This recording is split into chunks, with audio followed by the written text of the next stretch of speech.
Okay, well, good afternoon. Welcome to the final session of the content track for mid-size and large law firms. And I'm very excited to have Nancy join us today. Before we start, I just want to give a special thank you to some of our key customers, Bob Simon, Rob Dixon, and James Creedon, who took time to share their expertise as well and wisdom in various mid-market tracks. So hopefully some of you got to see their presentations earlier today as well. And once again, thank you, Nancy, for agreeing to participate here today. We look forward to hearing some of your insights as well. So this session is called How Clio Scales with Your Growing Firm. And I'm Ronnie Gurion. I'm the COO of Clio. I've been at Clio for over 3 years. I oversee all of our customer and operations functions. And so it's great to see so many of our important customers and partners here over the last couple of days. But today we're here to talk about Moaddel Law and really your phenomenal and remarkable growth since origin and even more so over the last couple of years. So I'd love to turn over to you, Nancy, to introduce yourself and tell us a little about yourself and your firm. Thank you. Well, firstly, I'd like to say thank you for having me. I'm really excited to be here. I've been in the legal industry now for about 10 years. I have experience in different areas in workers' comp, employment. And when I joined Moaddel Law Firm, we were primarily a criminal defense firm.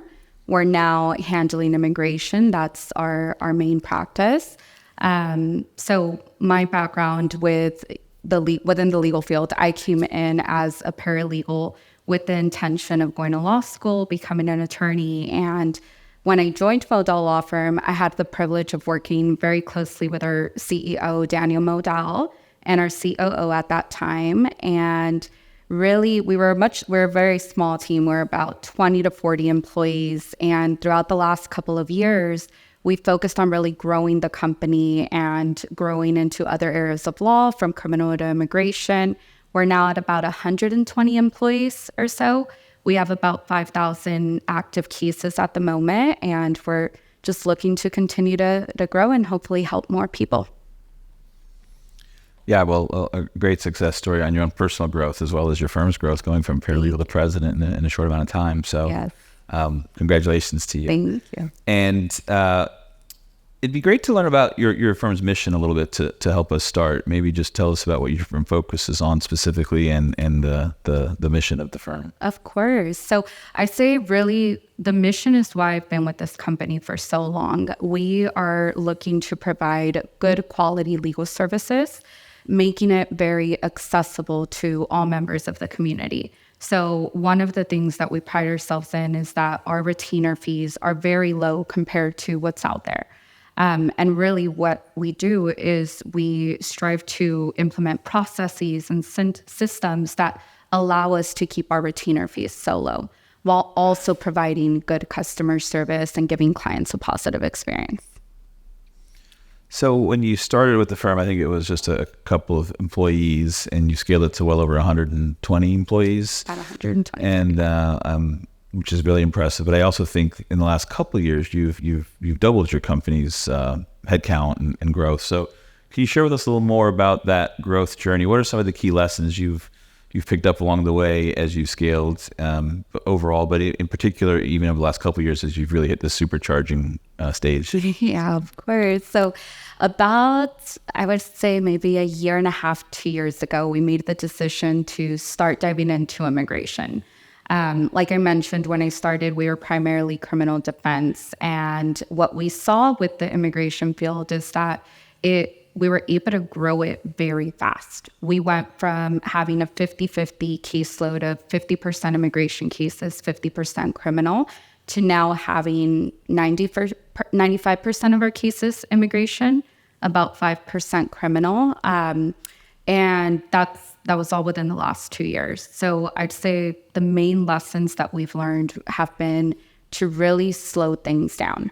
We grew very fast, and that started affecting our customers' experience with the office. We started seeing a lot of cancellations, a lot of complaints, and we took a moment, kind of slowed down and said, hey, we don't want to just grow for the sake of growing and grow for the sake of selling more cases. We really want to stick to our mission. And so that, I would say, has been the biggest lesson. It's been know when to slow down, take a moment, really focus on building a solid foundation, fixing the customer service, implementing the right processes. And once you have that down, the growth is naturally going to come. When we did that, we saw that we are still growing. We're continuing to grow. We're on track to grow about 25% this year compared to last year. And we didn't really put in more money into marketing. We didn't really focus on closing more cases. It's been all through focusing on our processes and our customer service. That's great. And then, how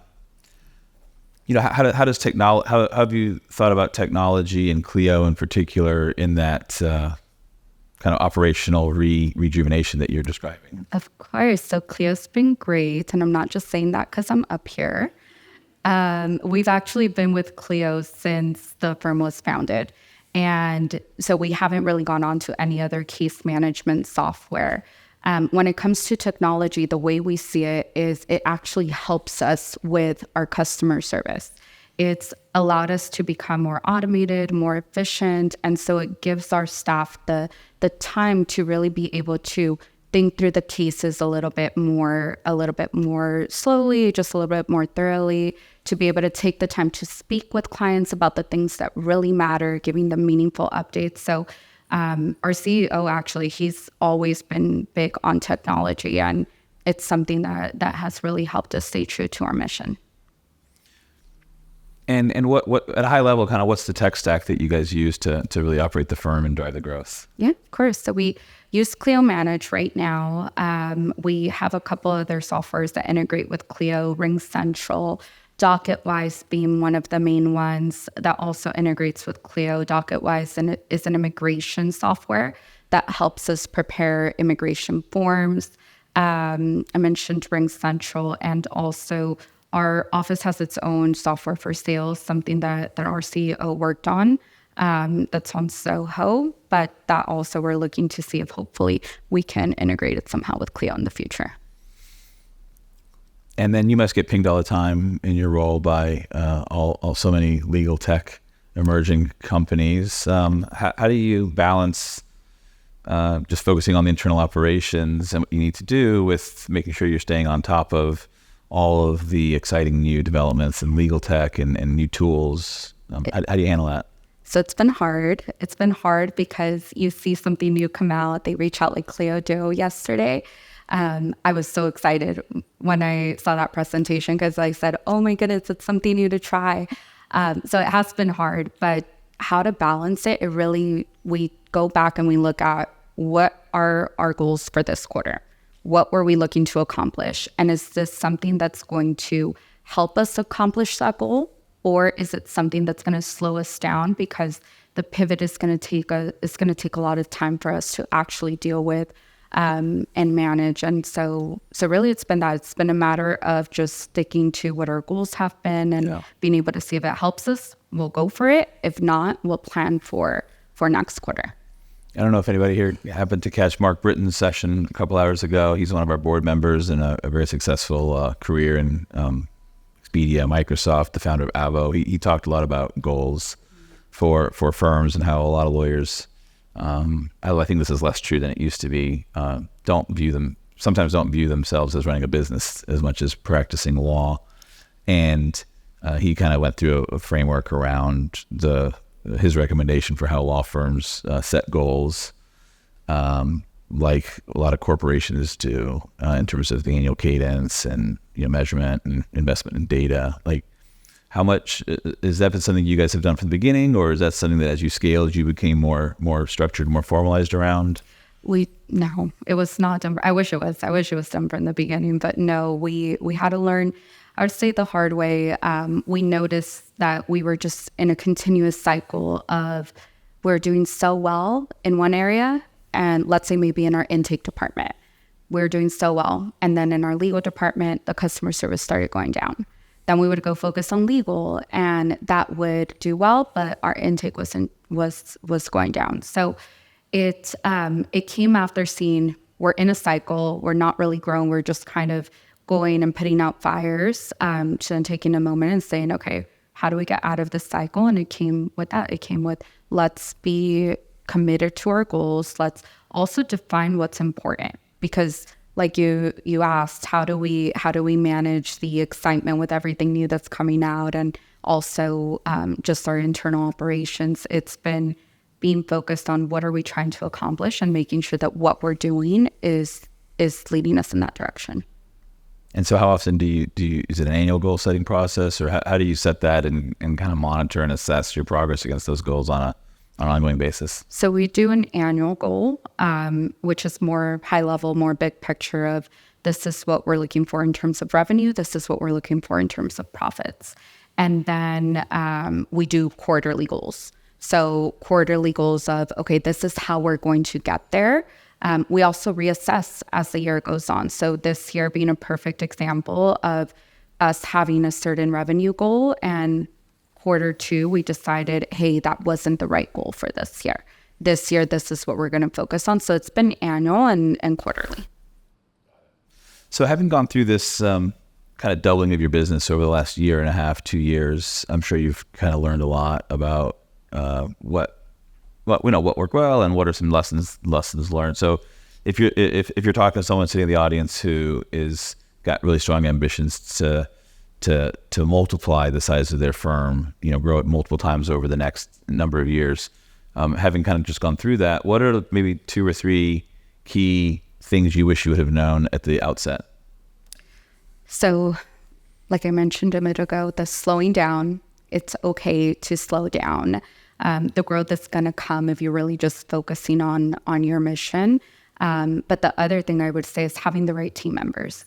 I wish that's something that we would have known years ago, in that you have to have a team that believes in your mission, that are also in line with your values. And it's not just about their productivity and are they good at what they do. It's also about, do they want to grow with you? Do they have the same goals that you do as a company? And we've had to make some really tough decisions about pivoting from certain employees. But I can say that when we made those decisions, things just moved faster after that. And they were great, but they didn't have the same goals that we did. And that held us back. So I would say looking at your team and really asking yourself, is this the right team? Is this the team that's going to grow with you? Recruiting as well. When you're recruiting, making sure that you know what you're recruiting for.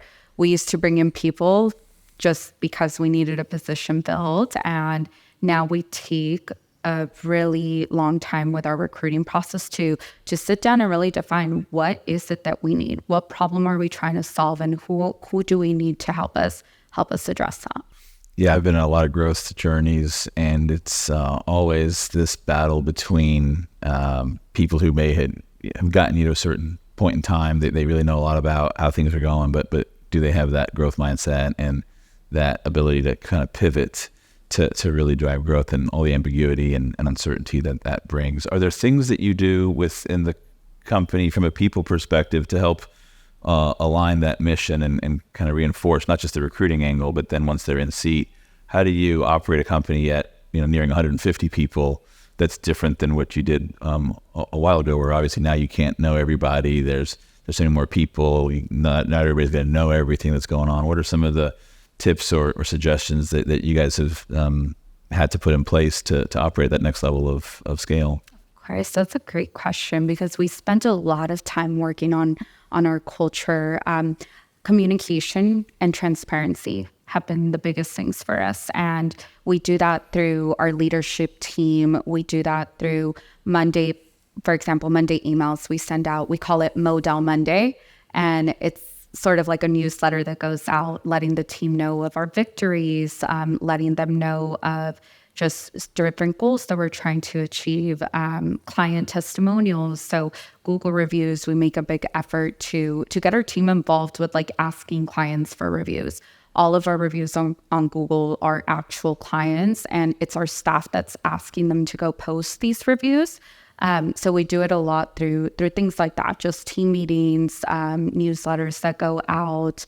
Our management team, I work very closely with our management team, not just the department managers, but also leads. I'm checking in with them regularly, just seeing how they're doing. So it's been through a lot of communication and transparency, letting them know this is where we're looking to grow. These are the opportunities we have, and getting them involved in how do we solve these issues? How do we become better? How do we give one client a better experience? And when you think about maybe the next 6-12 months, what are kind of 2 or 3 areas that you're most focused on trying to drive continued improvement and operational efficiency as you continue to seek out this revenue growth? I'm so excited for next year. Next year is when we're going to start focusing on looking at different AI softwares, different technologies to see how we can become efficient. So next year is really the year that we're going to focus on automating, just seeing what is out there. Like I said, I was so excited about Clio Duo because I feel like it's going to just help the team be able to automate some of the processes they have. But that's really what it's going to look like for the next year or so. It's going to be just focusing on becoming more efficient with our systems. Originally, we wanted to look into expanding into other states and maybe other fields of law. But we're thinking, we're going to first take a moment to see how we can become even more efficient before we actually make that a goal of ours. And as you, how do you engage with the Clio team? Like how has that worked well? What are some areas where we could support you even better? It'd be good to maybe share your perspectives on that. Of course. So I work with Tara. Tara's my my Clio rep. Her and I connect. She schedules monthly check-ins for us, which have been great. And I'm going to be honest, I don't do the monthly check-ins with her all the time, but that's on me, not on her. I check in with her maybe about once every other month. That started this year. She used to reach out to us, but I wasn't really as available before, or she was reaching out to our office manager at that time, I believe. But the communication with Clio has been with my Clio rep, which if you guys have not met with your Clio rep, 100% recommend you do, because if it were not for Tara, I would not have found out about all of the new features that Clio has. I think we're just so used to using Clio in the way that we always have been, that it was really Tara who let me know, hey, there's Clio draft. There are court rules. So really, I think you guys have been doing great. I think really it's been on my end that I need to get better at meeting those meetings.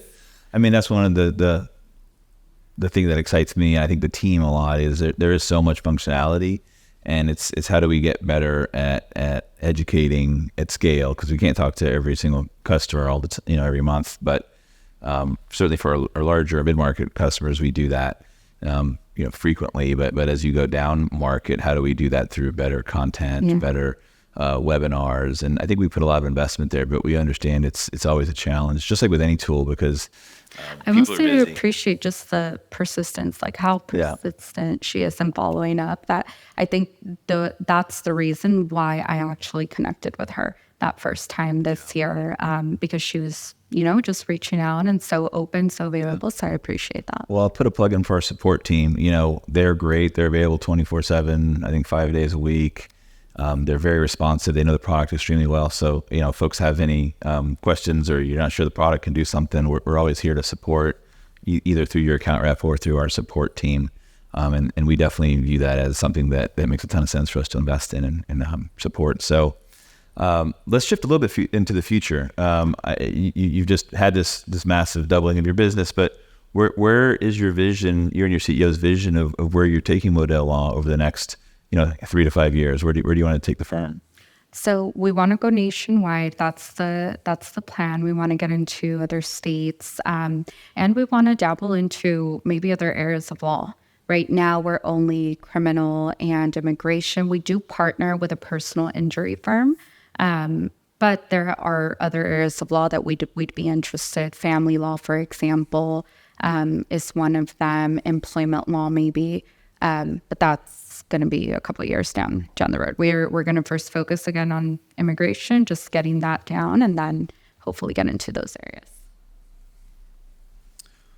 Yeah, that's awesome. Well, you've been a great success story for Clio. The partnership's been wonderful, and we look forward to supporting you along the way as you continue to hopefully achieve that longer term mission. Thank you. I think we have about 5 minutes left here for a few questions, if there are any in the room? Sure, go ahead. I just wanted to ask about using AI in your firm and what that journey was like in terms of upskilling your team to use AI. Was it a challenge? Were there things that they were apprehensive about, or were they really involved and eager to use it? Good folks in the room hear that question? Should I repeat it? Thumbs up. You guys heard it? Yep. Okay. Perfect. So it's a really great question. I would say my team was very apprehensive at first. I even heard a comment of, I don't like using AI. It feel like it's doing the work for me, or it's thinking for me. And I really had to explain to them, like, no, it's only making you more efficient. It's giving you ideas. And I think one of the things that really got them to see the benefits of AI is we started using a software that it's called Fireflies. It's a note taker software. So you have it as part of your meetings, and it transcribes the meeting for you, and then it generates a summary of the meeting. So a lot of my managers and a lot of the leads, when they started using this, they saw that it cut down on the amount of time it took them to prep a recap email. Whereas before they'd spend, a lot of time prepping recaps from their coachings or the trainings they had with their team. And this cut down on that time significantly. So once they saw the benefit of that, I think now they're a little more open to it, because they are seeing, okay, it is saving us time, and it is allowing them to spend more time on the things they like to do, on the thinking of strategies, thinking about how they can improve their department, spending time talking with their team or with their clients. So I think that's how it's been. Okay, I know the keynote's coming up, and folks want to probably hit that. Are there any other questions in the room before we wrap it up? If not, then I just want to thank you again, Nancy, and appreciate your contributions and thoughts here. Of course. Thank you for having me.